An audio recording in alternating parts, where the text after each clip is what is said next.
Dobrý deň všetkým. Takže dali mi takúto tému, zavolali mi, že by som mal dojsť a hovorím, no ale povedzte mi viac o tom. Tak to vraj dám, tak sa pokúsim. Určite to nebude taká oda na MHTH, ako tu pán starosta predvedol, ale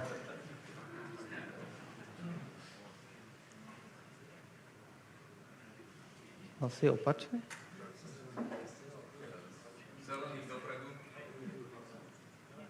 Tým veľkým. Zelených je tu viac. Pardon. Nevedel som, do čoho idem, tak som si to pripravil tak trošku zoširoka. Možno niektorých budem nudiť, ale v podstate musím trošku oboznámiť prítomných s postavením dodávateľa energie ako takého. Som zo spoločnosti, ktorá od roku 2007 dodáva elektrínu, neskôr od roku 2011 plyn.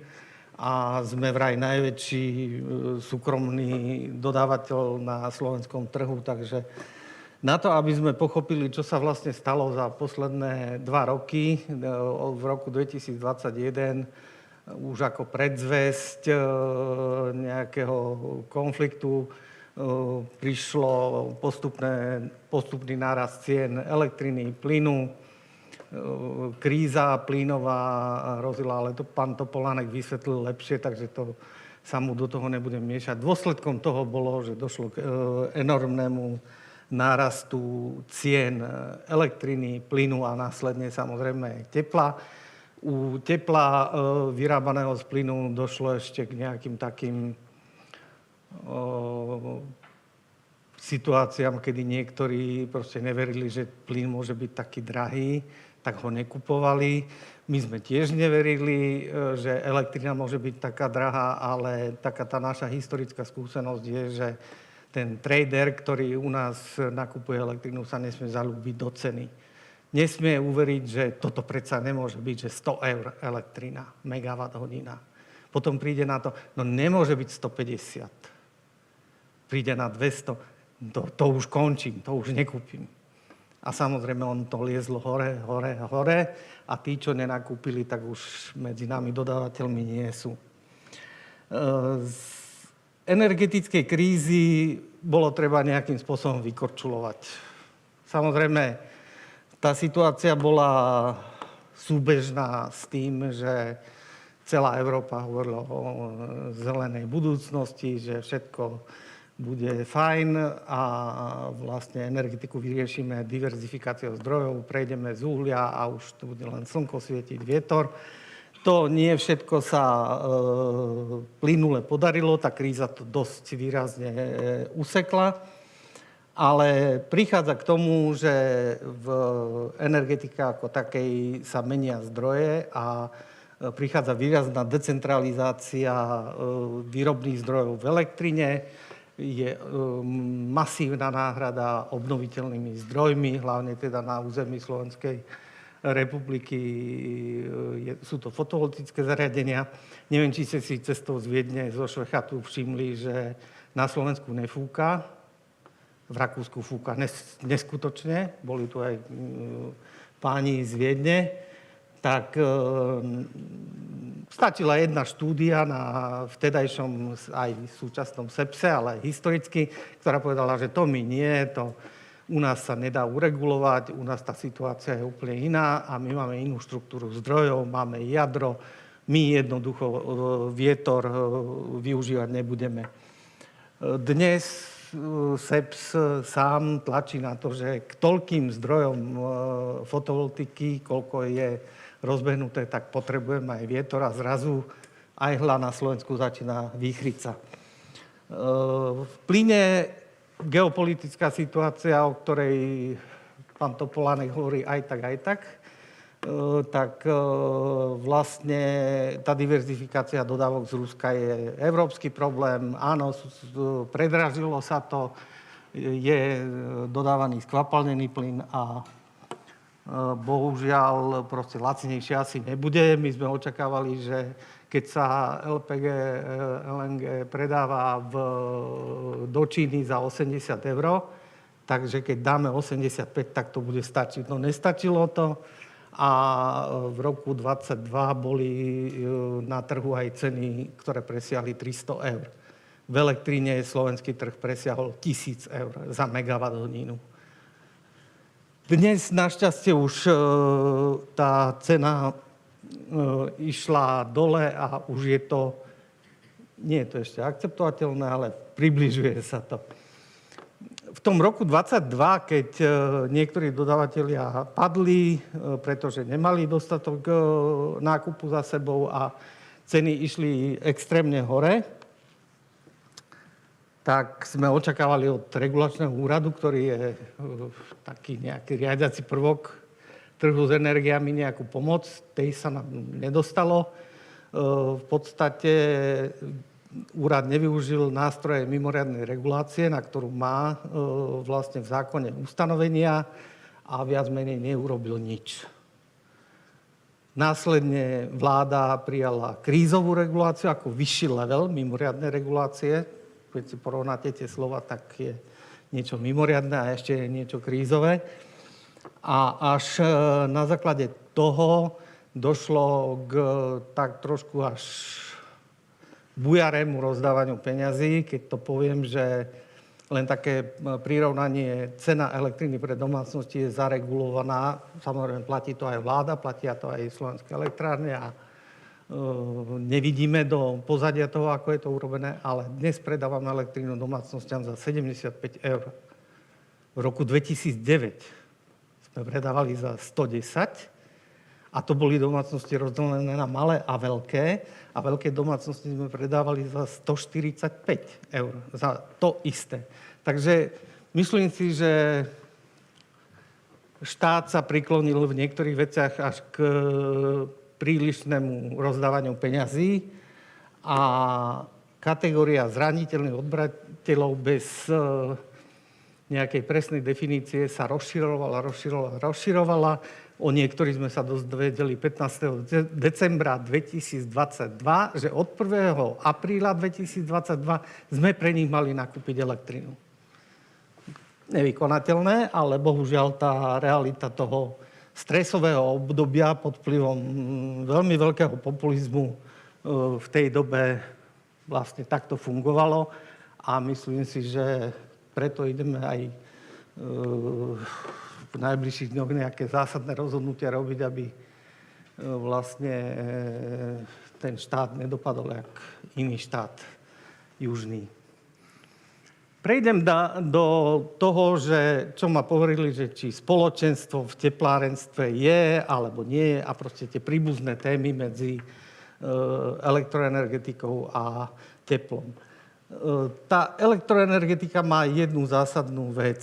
Vysvetlím, že megawaty sú výkon, megawatt hodiny sú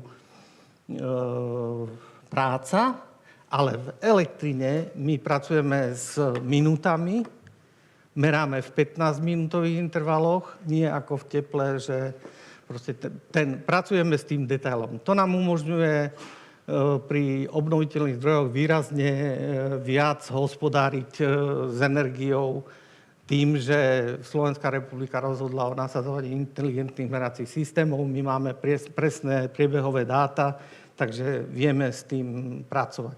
V teplárenstve je to iné a tam povie sa ročná spotreba, ročná dodávka v megawatt hodinách. My ju vieme v 15-minútových. Ten prechod, že raz do roka vám prišiel montér a odpočítal elektromer na obdobie dnešné, spočíva v tom, že kým niekedy sme mali za rok jeden údaj o spotrebe odberateľa, dneska ich máme vyše 30 000 za rok. Fakturujeme mesačne a pracujeme s 15-minútovými intervalmi. Pardon. Takže pracujeme s detailom, 15-minútových intervalov fakturujeme hodinovo a kľúčovou veličinou je, že ako sa elektrina správa z pozície skladovania. Teplo uskladniť vieme, plyn vieme tiež dať do zásobníkov, elektrínu uskladňujeme komplikovane. Predtým sme to vôbec, prečerpávacie elektrárne a to je všetko. Dnes sú batériové úložiska, batérie, dokonca už mnohí, možno aj z vás, majú batériové úložiská doma, v rodinných domoch. Určite je to téma, ktorá je budúcnosťou, ale je to relatívne drahé riešenie. Tu inšpiráciou pre teplárov je, že elektrina sa dá uskladniť v teple. A to je niečo, čo my elektroenergetici budeme od teplárov potrebovať. A to, či sú to kogeneračné jednotky, že vložíme do kogeneračnej jednotky plyn, aby nám vyrobil elektrinu v najdražších hodinách, alebo vložíme do tepelného čerpadla elektrinu, keď je záporná cena, alebo je cena nízka, aby sa to uskladnilo v teple a ušetrilo sa na plyne, tak to je vlastne budúcnosť. Pričom boli tu práve v tej revolučnej dobe 22 pokusy a našťastie to nedopadlo dobre. Neviem, či tu je pán Galek. Už ešte, ale príde, ale je to jeho obľúbená agenda. Ja len chcem povedať, že je iné rozprávať o povinnom uskladnení plynu pri cenách 17-18 eur, alebo dokonca 14 eur. A iné je uložiť dodávateľom jedným rozhodnutím parlamentu uskladňovať v zásobníkoch plyn pri cene 300 eur. My keď nakupujeme plyn od našich dodávateľov, ktorí zabezpečujú aj zásobníky, tak im platíme po dodávke. Aj keď to dodáme teplárenskej spoločnosti, tak nám platia po dodávke. Možno nejaké zabezpečenie alebo záloha. Ale neplatíme po natlačení zásobníka. Takže my, ak sme sedeli na ministerstve hospodárstva, tak sme si spočítali, že tak bude nás to stať 10 miliard a my ich nemáme. Takže vlastne stalo sa, že v tom období vysokých cien tá panika politikov bola niekedy až tak neúnosná, že bola likvidačná k mnohým veciam. Aj v teplárenstve došlo k tomu, že niektoré tie menšie spoločnosti jednoducho to neprežili, lebo neboli schopné to nejakým spôsobom zabezpečiť. Čo je rozdiel oproti teplárenstvu v elektroenergetike, je regulačná schopnosť elektroenergetiky. To znamená, že na to, aby sme udržali teplotu v sústave a hydraulické pomery, tak vlastne trvale pracujeme. Ale na to, aby sme v sekundách udržali frekvenciu a napätie v sieti, musíme mať vyložené nástroje a práve aj teplári sú významnými výrobcami elektriny a v rámci toho aj poskytovateľmi podporných služieb. Teda využívajú regulačnú schopnosť.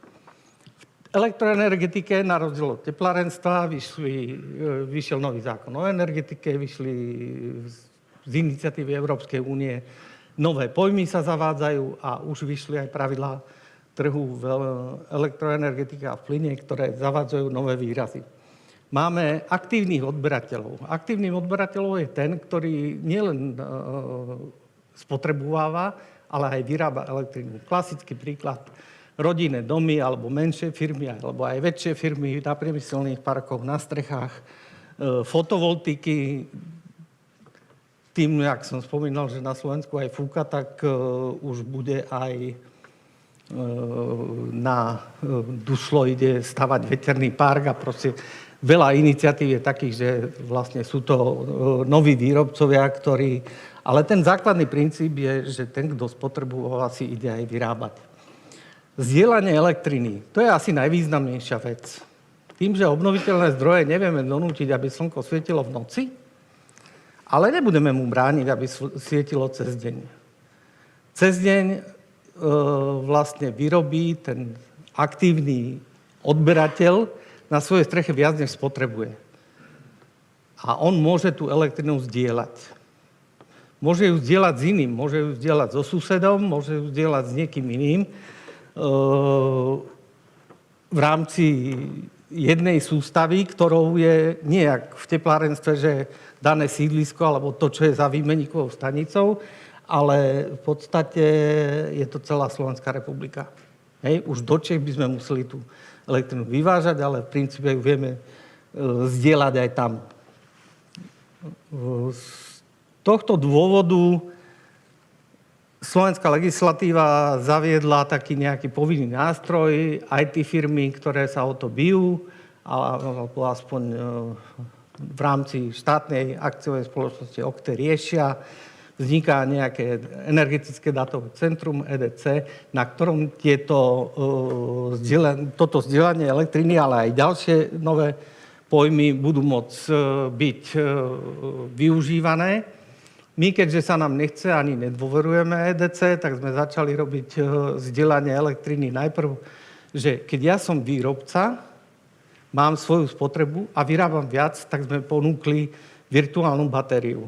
Že v čase výroby alebo nadvýroby tú elektrinu si požičiame, doslova sme to nazvali požičovňou, a tú istú elektrinu v inom čase, zamenenú s iným odberateľom, vlastne vrátime. Takže reálne máme odberateľov, ktorí si cez deň vyrobia a v noci to používajú. Dokonca máme zopár takých, čo sa zásobujú na celú zimu. A máme aj takých, čo mi povedal, že viete, ja to mám na chalupách, tak občas tam kamaráti idú nabiť auto, lebo je tá výroba vysoká, ale ja má v tej virtuálnej batérii veľa elektriny našetrené, lebo my mu to odkladáme. A potom hovorí, že no a ja tam pôjdem na 3 mesiace v lete ťažiť bitcoiny. Pripojí si servery a tú elektrinu vyčabra.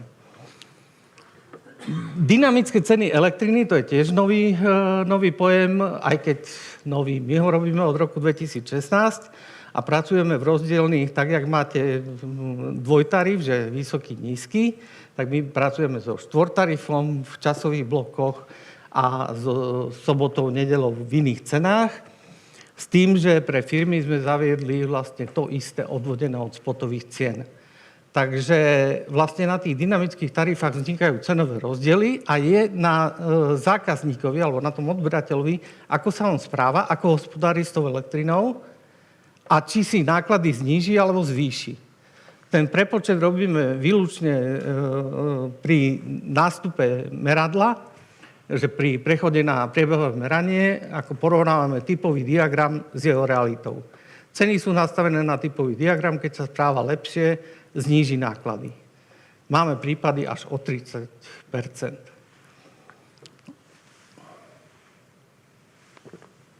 Flexibilita, alebo agregácia flexibility, to je taký najmodernejší výraz, lebo všetky softwarové firmy do toho idú. Tým, že je nestabilita obnoviteľných zdrojov, tak proste sa ide spresňovať, že už nám nebudú stačiť len podporné služby, ktoré poskytujú aj MHTH, v tom je, myslím, že celkom významný aktér, ale vlastne sa vyhľadávajú príležitosti, kde je možné znížiť alebo zvýšiť svoju spotrebu, alebo opačne znížiť alebo zvýšiť svoju výrobu. A to aj v malom. To znamená, že vznikajú teraz nezávislí agregátory flexibility. My, dodávateľa, ktorí zodpovedáme za odchýlku, tak sme závislí, agregátory flexibility, ale v podstate je to vyhľadávanie príležitostí, kde keď traja zvýšia svoju spotrebu, tak sa hľadá štvrtý, ktorý by ju znížil, aby tá sústava zostala v technickej rovnováhe. Uskladňovanie elektriny je odloženie spotreby na neskorší čas. V podstate virtuálna batéria je nástroj na to, že vyrobím viac, niekto to spotrebuje iný. Takže z môjho pohľadu som si to odložil. Fyzické batérie obdobne, že v niektorých hodinách batériu nabijem, potom ju viem využívať. Tu je veľký priestor na spoluprácu s teplárenskými spoločnosťami. Nehovorím, že teraz budeme do MHTH nové kogeneračné jednotky dodávať, ale v menších sústavách alebo v tých priestoroch za výmenníkovou stanicou, v rúrach alebo v sieťach za výmenníkovou stanicou majú zmysel treba tepelné čerpadlá. Rastio Hanulak tu myslím spomenul, že podľa neho tepelné čerpadlo nie je obnoviteľný zdroj. Určite nie je, ale v prípade, že je napojené na fotovoltiku, ktorá vyrába a ceny sú zadarmo, alebo ešte minusové, tak to je obnoviteľným zdrojom. Takže je to také zvláštne. Uhol pohľadu na to, že či to je, alebo nie. Prejdem k tomu záverečnému, čo asi teplárov najviac zaujíma, lebo oni sú pospájaní, tí odberatelia sú všetci pospájaní energetickým rúrami a tým pádom by bol predpoklad, že sú energetickým spoločenstvom. Toto som nechcel. Pardon.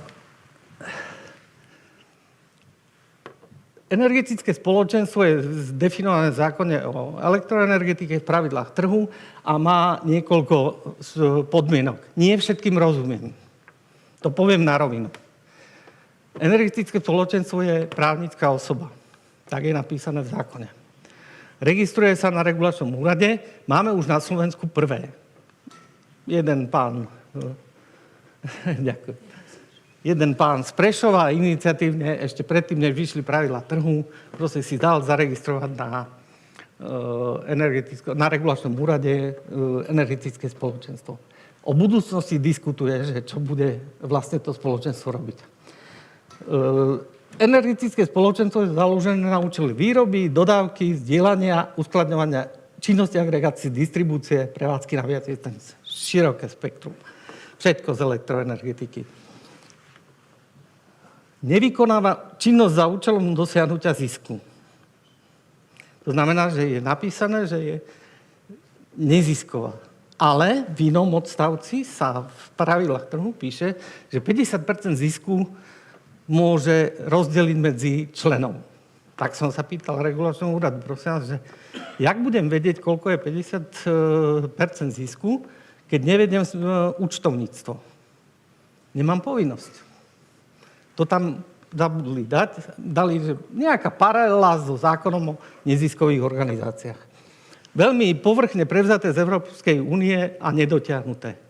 Takže je tam ešte, kto môže v tom spoločenstve byť. Sú tam explicitne uvedené obce a samosprávy.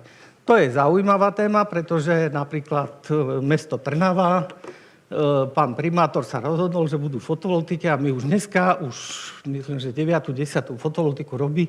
My mu robíme vlastne ten servis, že všetku tú elektrinu, ktorú on prebytočne keď postavil fotovoltiku na škole, ktorá v lete má prázdniny, tak tá spotreba tam nebude vysoká. Ale zimný štadión v lete sa trápi, lebo ho treba chladiť. Takže my tú elektrinu len mu vlastne presunieme, zdieľame, alebo on si ju sám zdieľa so sebou na inom odbernom mieste. A to je vlastne také zhrnutie toho energetického spoločenstva, že my si dneska nevieme zadefinovať v zákone, že čo všetko to je, ale dostali sme dopyt od zákazníka, ktorý má fotovoltiku, že či by mohol posielať elektrinu svojmu otcovi na dedinu. Prečo nie? Tak sme vymýšľali, že ako sa to dá, čítali sme zákon, že ako sa to dá, zistili sme, že podľa zákona sa to nedá, lebo otec nie je aktívny výrobca a tým pádom by to mohol robiť len, nie je to sám so sebou. Otázka bola aj, že ako môžem urobiť sám so sebou spoločenstvo, keď vyrábam na jednom rodinnom dome a ešte mám iný odborný. Spoločenstvo musí mať aspoň 2 členov. Nemôže uzatvoriť sám so sebou. Proste veľa takých nedotiahnutých vecí, ktoré nevieme odpovede na to, ale začali sme hľadať mimo zákon a spúšťame teraz pri tom vývoji toho z nášho ponukového produktu sme zistili, že nie bude syn otcovi posielať elektrinu, ale skôr to bude naopak. Syn pošle peniaze, postaví fotovoltiku na rodinnom dome a otec, lebo má veľkú strechu, na rodinnom dome na vidieku, bude posielať synovi do bytovky v Bratislave alebo kdekoľvek inde. Takže na otázku ešte posledná otázka, že či sa cítite, že teplárenská sústava je energetickým spoločenstvom. Ja si myslím, že de facto áno, lebo zodpovedáte za všetkých tých, ktorým dodávate. Je to teplo, je tiež energia, ale de jure podľa zákona nie ste. Pokiaľ nejaké otázky, tak som k dispozícii. Čas vyprší za... Vypršal pred 11 sekundami. Ale je to úplne v poriadku. Veľký potlesk pre pána Ondka. Ďakujeme veľmi pekne. Ďakujeme, ale počkajte.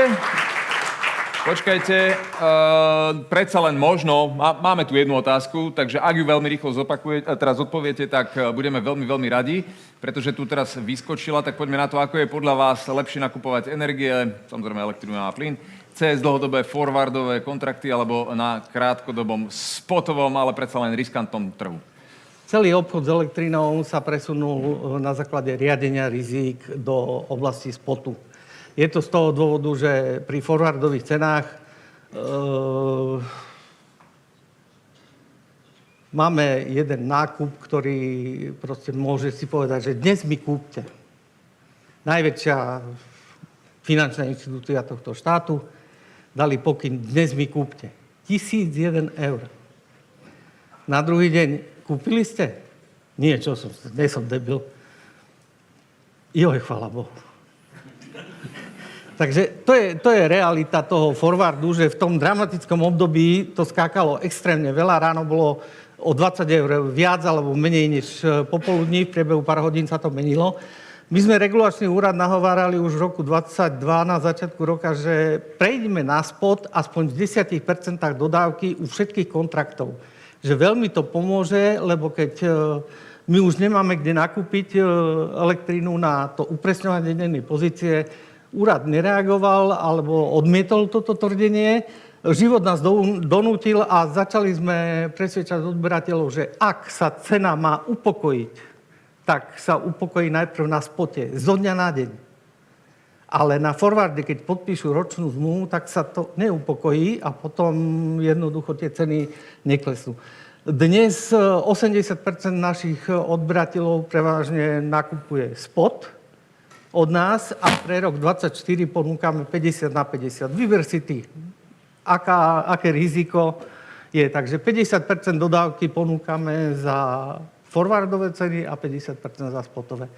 Ak medzi tým vznikne nejaká nerovnováha. Momentálne historicky rok 2023 vychádza, že spot je výrazne lacnejší ako forward. Nie len v porovnaní s tým, čo bolo pre nákup na rok 2023, ale aj v porovnaní s tým, čo je do budúcna. Ďakujeme veľmi pekne, tak aj to je adaptácia na novú realitu. Ešte raz veľký potlesk pre pána Ondka. Ďakujeme.